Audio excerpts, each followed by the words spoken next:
Good morning. Happy Friday. It's still morning, I guess, for a bit.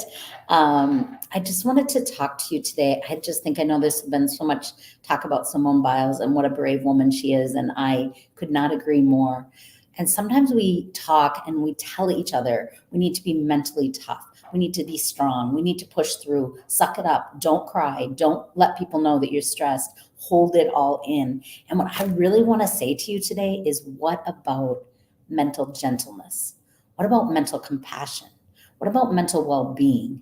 When I speak on the H3 cultures in the workplace, what I'm really asking, what I'm really inviting and encouraging companies to do is to ask themselves, what kind of culture are we creating?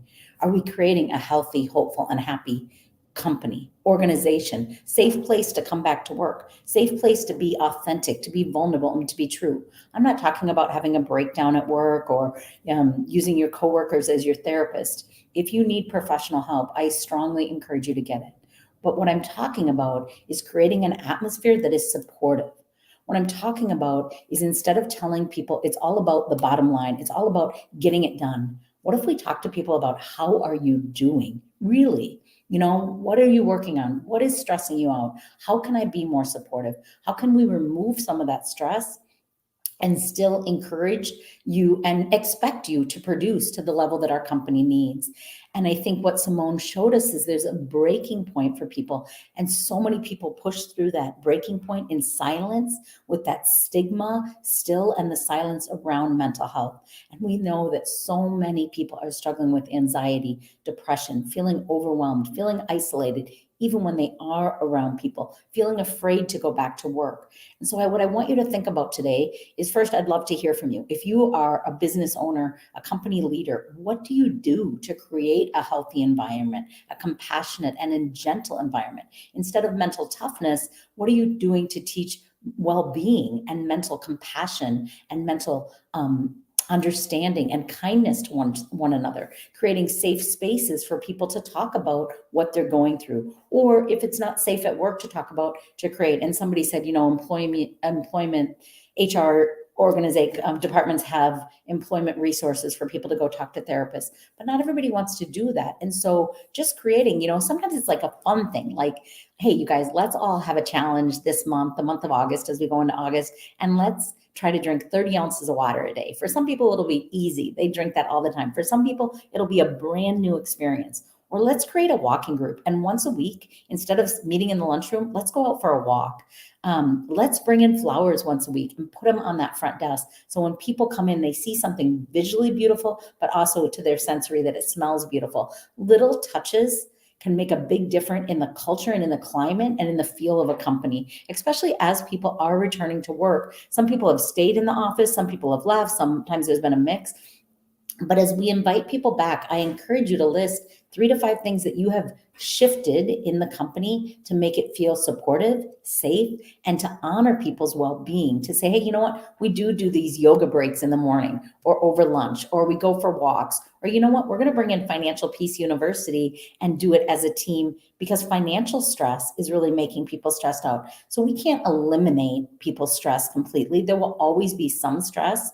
But if we are kind and compassionate about people's well-being, about their physical, emotional, and financial health, well, what it does is it changes the climate. It changes the temperature of that office. And when we do that, people feel supported and they're more willing to show up, but not just show up, to stay in the workplace. I know that retention is a problem for a lot of companies right now. I primarily focus on working with restaurants and food service. And I think about how can those people that are so short-staffed make people want to come to work and feel supported? And definitely paying well matters. That is important. But people will stay at a job a lot longer if they feel supported than even if they're paid well. So what are you doing to create a compassionate, kind, and encouraging well-being in your workplace? Whether that's food services or financial or healthcare, I'm watching burnout rates just skyrocket. I am listening to people saying, I am exhausted, Annie. I am stressed out. I am meeting many new people on Zoom as I prepare to move to Florida. And I had 3 different new connections in my life be brought to tears in our conversation when I said, how are you really doing? So we can't just ask the question and then move on. We have to actually listen. How are they really doing? Are they afraid? Are they anxious? Are they depressed? I think when we get into that clear communication of what's coming next, what we're looking for, what our goals are, if we need to make a change again or implement changes, I think that will make all the difference. So I invite you, I encourage you individually and as owners and executives in companies to be compassionate about people's well-being, to be kind about their well-being, and to put into place solutions so there's a predictability and there's expectations around how can they come into this healthy environment and be healthy. Let's not do mental toughness this weekend. Let's do mental gentleness.